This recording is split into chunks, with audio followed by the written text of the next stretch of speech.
Assalamualaikum, dear students. In the previous two lectures, we have discussed that what is Le Chatelier principle and what are the different factors which affect the equilibrium. ठीक है, the state of equilibrium. So last जो lecture था उसमें हम लोगों ने ये देखा कि change in concentration और change in pressure जो है वो equilibrium को कैसे disturb करता है. तो आज की इस वीडियो लेक्चर में हम मजीद दो फैक्टर्स को डिस्कस करेंगे and those two factors are effect of change in temperature कि अगर हम किसी भी केमिकल रिएक्शन का टेम्परेचर चेंज करते हैं तो उससे इक्विलिब्रियम जो है वो कैसे डिस्टर्ब होगा और फिर उस इक्विलिब्रियम को रीएस्टैब्लिश करने के लिए रिएक्शन कौन से डायरेक्शन मूव करेगा, either in the forward direction और इन अ बैकवर्ड डायरेक्शन. और उसके बाद हम देखेंगे कि कैटलिस्ट का किसी भी केमिकल रिएक्शन पे क्या इफेक्ट होता है. तो चलिए फर्स्ट जो हमारे पास कंडीशन है, ठीक है, ये आपके पास है effect of change in temperature. यहां पे हमने इसके साथ नंबर 3 लिखा है. इसकी वजह यह है कि बाकी जो दो कंडीशंस हैं, ठीक है, जो बाकी दो फैक्टर्स हैं उनको हम प्रीवियस लेक्चर में डिस्कस कर चुके हैं. सो डियर स्टूडेंट्स, आपको ये पता है कि chemical reactions are always associated with energy changes. ठीक है, जितने भी केमिकल रिएक्शंस होते हैं उनके अंदर एनर्जी क्या हो रही होती है, चेंज हो रही होती है, लेकिन ओवरऑल चेंज इन एनर्जी जो होता है वो कंजर्व रहता है according to law of conservation of energy. ठीक है, वो क्या कहते हैं वो लॉ, वो हम ये कहता है कि आपके पास अगर कोई केमिकल रिएक्शन हो रहा है उसमें क्या होगा, एनर्जी जो होगी एक फॉर्म से दूसरे फॉर्म में कन्वर्ट तो हो सकती है लेकिन टोटल एनर्जी जो होती है वो हमेशा कंजर्व रहती है. अच्छा, अब हमारे पास दो टाइप के केमिकल रिएक्शन हैं. ठीक है, एक on the basis of heat, एक को हम कहते हैं एक्सोथर्मिक रिएक्शन और दूसरे को हम कहते हैं एंडोथर्मिक रिएक्शन.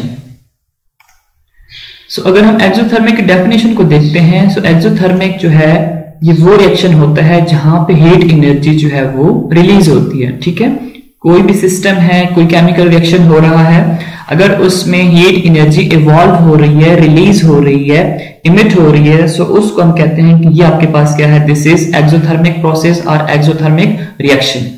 अब ये करता है क्या है, causing the temperature of the immediate surrounding to rise. ठीक है, अब इन ऐसी रिएक्शन से हमारे पास होता है क्या है कि जो सराउंडिंग का टेम्परेचर होता है वो ज्यादा हो जाता है. अगर हम एक्सोथर्मिक की डेली लाइफ में कोई एग्जांपल देखना चाहें तो हमारे पास जैसे ये पिक्चर आपको नजर आ रहा है, इसमें माचिस की तीली है. ठीक है, जैसे ही इसको आप जलाते हो तो क्या होता है कि इससे हीट निकलती है और वो हीट जो है वो सराउंडिंग को हीट अप कर देती है.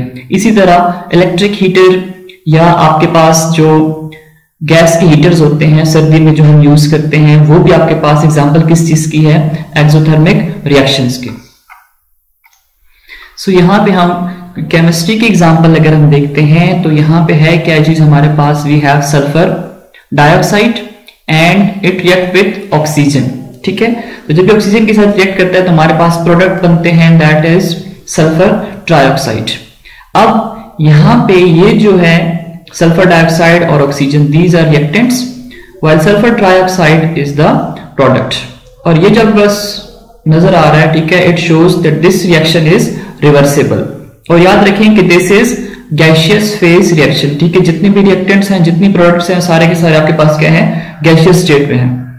अब आप याद रखें कि जब आप एक्सोथर्मिक रिएक्शन पढ़ोगे तो एक्सोथर्मिक रिएक्शन में जो हीट एनर्जी होती है वो इवॉल्व होती है. ठीक है, तो जो हीट इवॉल्व हो रही है उसको हम क्या करते हैं, नेगेटिव साइन के साथ रिप्रेजेंट कर लेते हैं. ठीक है, जैसे आपको यहाँ पे -198 किलो जूल नजर आ रहा है, तो इसका मतलब है कि जब सल्फर डाइऑक्साइड और ऑक्सीजन आपस में मिलते हैं तो उससे -198 किलो जूल एनर्जी रिलीज होती है सराउंडिंग में. ठीक है, ये डेल्टा है. ठीक है, डेल्टा क्या रिप्रेजेंट करता है, डेल्टा रिप्रेजेंट चेंज और एच जो है दैट इज एंथैल्पी.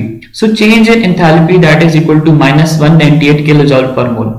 जब कभी आप एक्सोथर्मिक रिएक्शन पढ़ोगे तो जो हीट होती है, जो रिलीज होती है, उसको आप कंसिडर करोगे that it is a product. ठीक है, उस रिएक्शन में आप देखोगे कि वो जो है वो एक्ट करेगा एज अ प्रोडक्ट.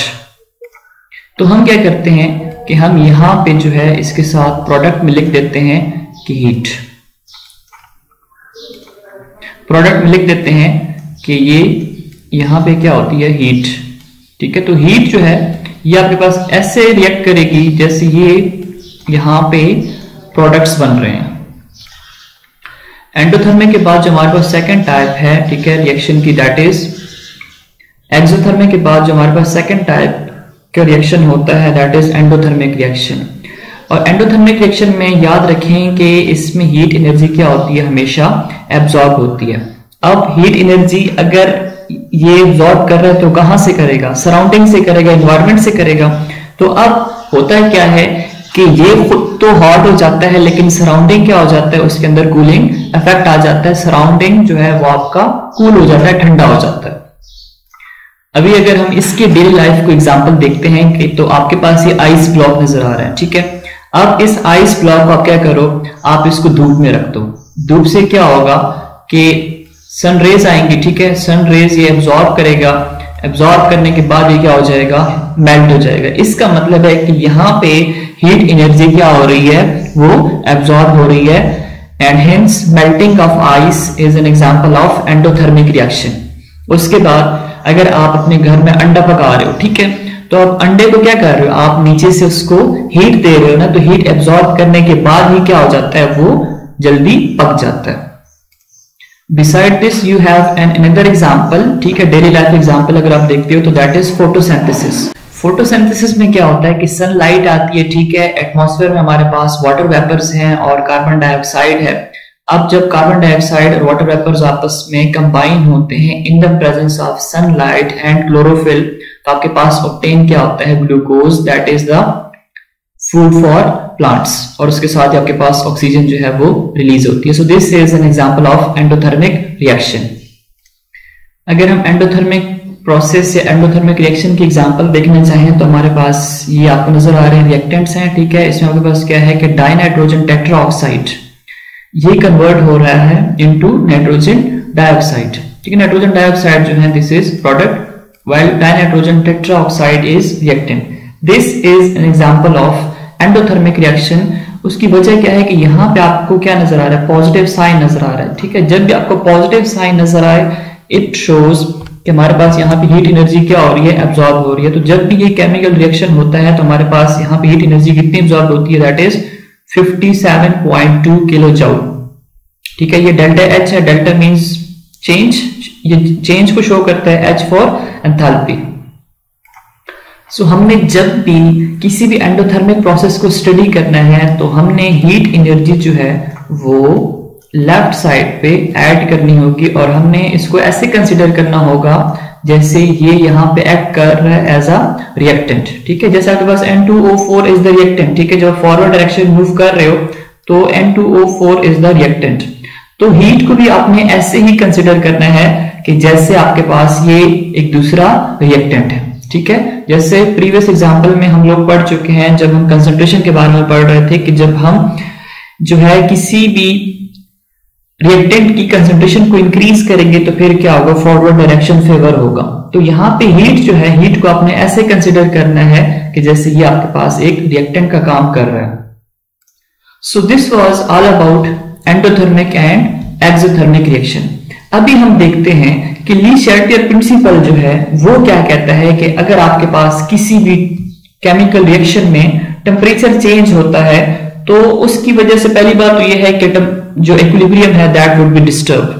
तो अब उसको कैसे रीगेन करना है, रीएस्टैब्लिश करना है, उसके लिए हम एग्जांपल्स देख लेते हैं। ठीक है, कि कौन सी एग्जांपल है जो एंडोथर्मिक रिएक्शन से है, कौन सी एक्सोथर्मिक रिएक्शन से है, और वो कैसे जो है अपने इक्विलिब्रियम को रीएस्टैब्लिश करते हैं कोई भी केमिकल रिएक्शन।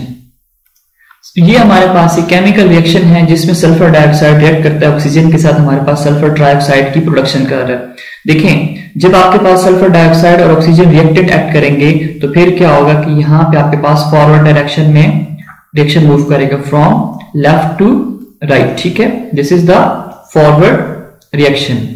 अब यहाँ पे हमारे पास ये है क्या चीज, अगर आप इसको देखें तो वैल्यू आपके पास किस चीज में है, नेगेटिव में है, -198। इसका मतलब क्या है कि this is an example of exothermic reaction. यहाँ पे हीट एनर्जी क्या हो रही है, हीट एनर्जी इवॉल्व हो रही है। सो अभी आपको मैंने बताया कि जब भी आप एक्सोथर्मिक रिएक्शन स्टडी करोगे तो आपने हीट को जो है ऐसे कंसिडर करने हैं जैसे ये आपके पास कोई एक प्रोडक्ट है, ठीक है। यहां पे आपने इस तरह हीट लिख लेना है। तो अब आपने देखना है कि हम कैसे जो है ली-शैटलर प्रिंसिपल इसके ऊपर अप्लाई कर सकते हैं। एक बात तो आप याद रखो कि जब कभी सल्फर डाइऑक्साइड और ऑक्सीजन रिएक्ट करेगा तो सल्फर डाइऑक्साइड जब फॉर्मेशन होगी तो एक टाइम आएगा कि रेट ऑफ फॉरवर्ड और रिवर्स रिएक्शन एक दूसरे की इक्वल होंगे। तो वो पॉइंट जहां पे दोनों रेट्स इक्वल होंगे तो उसको आप इक्विलिब्रियम कहते हो, ठीक है। That is known as dynamic equilibrium. अब जो हीट है, ठीक है, heat can be treated as if it were a substance involve in a reaction. According to the Le Chatelier principle, an increase in temperature will shift the reaction from right to the left in order to absorb the added heat and to counteract the temperature increases। अब यहां पे आप क्या करते हो कि अगर आप टेम्परेचर ज्यादा करते हो, ठीक है, टेम्परेचर ज्यादा करने से रिएक्शन जो है वो क्या करेगा, बैकवर्ड मूव करेगा, ठीक है। अगर आपको कंसंट्रेशन वाला याद हो, अगर नहीं याद तो आप वो वाली वीडियो देख सकते हैं कि अगर आप किसी भी चीज की कंसंट्रेशन ज्यादा करते हो तो क्या इफेक्ट आएगा। अब यहां पे आप क्या कर रहे हो कि हीट एनर्जी जो है उसको आप इंक्रीज कर रहे हो। तो हीट एनर्जी इंक्रीज करने से, ठीक है, टेम्परेचर देने से अब क्या होगा कि इस साइड पे रिएक्टेंट्स जो है वो ज्यादा हो जाएंगे, ठीक है, क्योंकि रिवर्स पड़ रहे हो तो रिवर्स के लिए तो ये आपके पास क्या होंगे, रिएक्टेंट्स होंगे। तो अब जब हीट एनर्जी ज्यादा करोगे तो ज्यादा करने से रिएक्शन क्या कर जाएगा, it will move in a backward direction, ठीक है। आप कहोगे कि reaction will move from right to left. अब टेम्परेचर में चेंज ला रहे हो ना, हीट दे रहे हो, तो इसका मतलब है कि उस वजह से इक्विलिब्रियम क्या हो जाएगा, डिस्टर्ब हो जाएगा। अब सिस्टम ने क्या करना है, सिस्टम ने तो ली-शैटलर प्रिंसिपल के तहत उस इक्विलिब्रियम को री-एस्टैब्लिश करना है। तो अब जब हीट एब्जॉर्ब करेगा तो हीट एब्जॉर्ब करने से रिएक्शन जो है वो बैकवर्ड डायरेक्शन में दोबारा से मूव कर जाएगा। तो आप कहोगे कि अब जो है reaction is moving from right to left. अब इससे इफेक्ट क्या होगा, इफेक्ट ये है कि सल्फर ट्राइऑक्साइड जो है वो ज्यादा से ज्यादा हीट एब्जॉर्ब करेगा, ठीक है। अब ये दोनों क्या करेंगे, एक दूसरे के साथ रिएक्ट करेंगे ना, तो सल्फर ट्राइऑक्साइड ज्यादा से ज्यादा हीट एब्जॉर्ब करेगा और हीट एब्जॉर्ब करने की वजह से इसकी कंसंट्रेशन क्या हो जाएगी, डिक्रीज हो जाएगी। वजह ये है कि ये सल्फर ट्राइऑक्साइड जो है ये कन्वर्ट हो जाता है किस चीज के अंदर, ऑक्सीजन और सल्फर डाइऑक्साइड के अंदर, ठीक है। तो जैसे ही हीट एब्जॉर्ब करे, जैसे मैंने आपको वाटर की एग्जांपल दी है ना, कि अगर आपके पास आइस है, आप आइस को रखते हो धूप में, तो अब वो आइस जो है वो क्या करेगा, हीट एनर्जी एब्जॉर्ब करेगा। हीट एनर्जी एब्जॉर्ब करने से आइस जो है वो मेल्ट हो जाएगा और मेल्ट होके कन्वर्ट हो जाएगा किस चीज के अंदर, वाटर के अंदर, ठीक है। तो यहां पे भी क्या है कि सल्फर ट्राइऑक्साइड जो ये हीट एब्जॉर्ब करेगा, क्योंकि आप बाहर से हीट एनर्जी ज्यादा दे रहे हो इसको। हीट एनर्जी एब्जॉर्ब करने की वजह से इसकी अपनी कंसंट्रेशन क्या हो जाएगी, डिक्रीज हो जाएगी और ये कन्वर्ट हो जाएगा किधर, ऑक्सीजन और सल्फर डाइऑक्साइड में। अभी अगर हम इसका केसी एक्सप्रेशन लिखते हैं,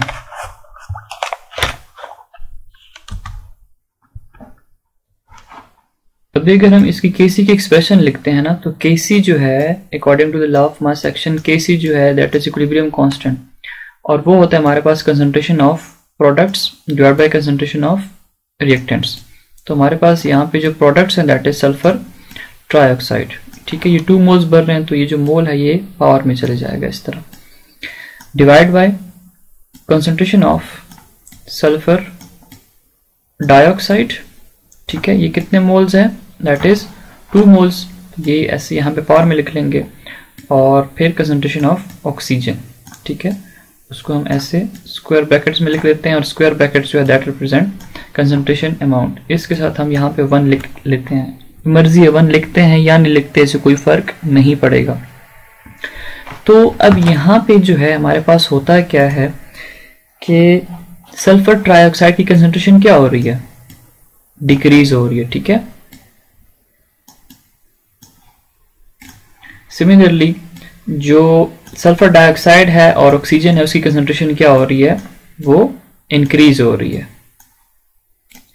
अब अगर हम इसकी एक्सपेरिमेंटल कैलकुलेटेड केसी जो इक्विलिब्रियम कांस्टेंट की वैल्यूज को देखते हैं, तो अगर हमारे पास टेम्परेचर 1000 केल्विन है, ठीक है, तो उस टाइम जो केसी की वैल्यू होती है that is 2.8 multiply by 10⁻²।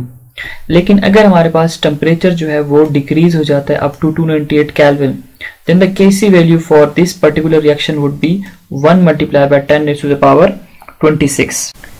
The equilibrium production of sulfur trioxide is favored at low temperature. This is because Kc is much larger at 298 Kelvin as compared to 1000 Kelvin. अभी हम एक और रिएक्शन के बारे में पढ़ेंगे, ठीक है, that would be an example of endothermic reaction, जिसमें हमारे पास क्या होगी, हीट एनर्जी जो है वो एब्जॉर्ब होगी। अब इस रिएक्शन में आप देख सकते हैं हमारे पास है डाइनाइट्रोजन टेट्रा ऑक्साइड, ठीक है, that is going to convert into 2 moles of nitrogen dioxide. और यहाँ पे अगर आप चेंज इन एंथैल्पी देखते हो, so that is with the positive sign.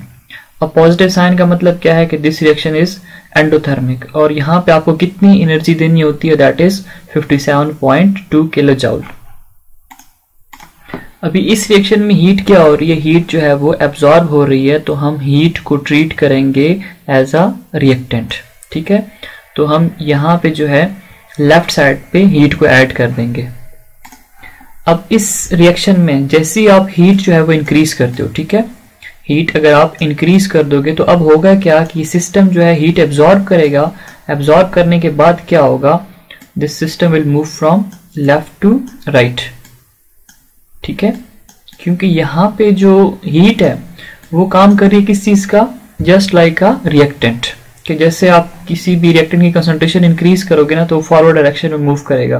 तो यहाँ पे अगर आप इस रिएक्शन में हीट इंक्रीज करते हो तो होगा क्या कि ये रिएक्शन जो है डाइनाइट्रोजन टेट्राऑक्साइड ये ज्यादा हीट एब्जॉर्ब करेगा। हीट एब्जॉर्ब करने के बाद ये क्या होगा, it would be converted into nitrogen dioxide.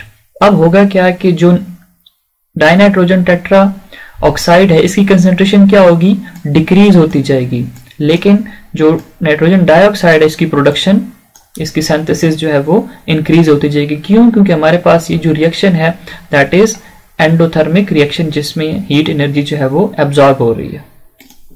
अगर हम इसका Kc एक्सप्रेशन लिखते हैं, so Kc is equal to concentration of products divide by concentration of reactants. तो प्रोडक्ट्स हमारे पास क्या बन रहे हैं, 2 मोल्स ऑफ नाइट्रोजन डाइऑक्साइड, तो हम इस तरह लिख देंगे, ठीक है, ये कोफिशिएंट जो है पावर में चला जाएगा, डिवाइड बाय डाइनाइट्रोजन टेट्राऑक्साइड हम लिख देंगे, ठीक है, इसका एक ही मोल है तो हम 1 लिखें इसकी पावर में या ना लिखें एक ही बात है, N2O4। अब इसमें हमारे पास नाइट्रोजन डाइऑक्साइड की कंसंट्रेशन क्या हो रही है, इंक्रीज हो रही है, और डाइनाइट्रोजन टेट्राऑक्साइड की कंसंट्रेशन डिक्रीज हो रही है with the absorption of heat. अब Kc की वैल्यू जो है वो हमारे पास क्या होगी, इंक्रीज होगी विद इंक्रीज इन टेम्परेचर। देखें अगर हमारे पास टेम्परेचर जो है वो 0 डिग्री सेंटीग्रेड है, ठीक है, सो उस वक्त हमारे पास Kc की वैल्यू जो है that is 7.7 multiply by 10 raised to the power -5। लेकिन अगर हम टेम्परेचर को इंक्रीज कर देते हैं तो हमारे पास Kc की वैल्यू भी क्या हो जाएगी, that will be also increases. So at 100 degree centigrade the value for Kc is 0.4 for this particular reaction. After temperature, the fourth factor that affect the equilibrium state is addition of catalyst. ठीक है, वैसे हम इसको factor के तौर पे पढ़ते हैं, ठीक है। अब सबसे पहली बात तो यह है कि हमने ये देखना है कि व्हाट इज कैटलिस्ट। कैटलिस्ट वो स्पीशी है, वो सब्सटेंस है जिसको हम किसी भी केमिकल रिएक्शन के अंदर ऐड करते हैं ना तो वो रिएक्शन क्या हो जाता है, वो स्पीड अप हो जाता है। लेट्स से आपके पास एक रिएक्शन है, ठीक है, वो सपोज 10 मिनट के अंदर कंप्लीट हो रहा है without the addition of any catalyst. अब अगर हम उसमें कैटलिस्ट ऐड कर देंगे तो अब क्या होगा कि हो सकता है कि वो 5 मिनट के अंदर कंप्लीट हो जाए, हो सकता है वो 3 मिनट के अंदर कंप्लीट हो जाए, हो सकता है वो 2 मिनट के अंदर कंप्लीट हो जाए। तो कैटलिस्ट का फंक्शन जो है वो क्या है कि किसी भी रिएक्शन को स्पीड अप करता है, ठीक है, उसका रेट जो है उसको इंक्रीज करता है। अगर हम कैटलिस्ट की प्रॉपर डेफिनेशन को देखते हैं, so substance that increase the rate of a chemical reaction without itself undergoing any permanent chemical change. अब इसका फंक्शन क्या होता है कि इसको हम ऐड तो कर लेते हैं, ठीक है, रेट जो है वो फास्ट हो जाता है किसी भी केमिकल रिएक्शन का, लेकिन एंड पे होता है क्या है कि हमारे पास जो कैटलिस्ट है ये दोबारा से अपनी ओरिजिनल फॉर्म में रीजनरेट होता है, इसके अंदर कोई भी परमानेंट केमिकल चेंज नहीं होती है।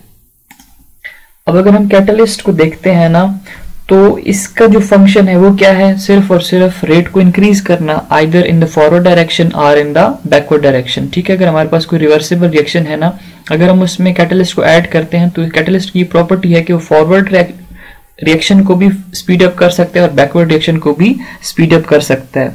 Thus catalyst has no effect on the equilibrium concentration of reaction mixture. ठीक है, तो कैटलिस्ट का इक्विलिब्रियम मिक्सचर के ऊपर कोई भी इफेक्ट नहीं होता. However, the catalyst is important in enhancing the rate at which equilibrium is established.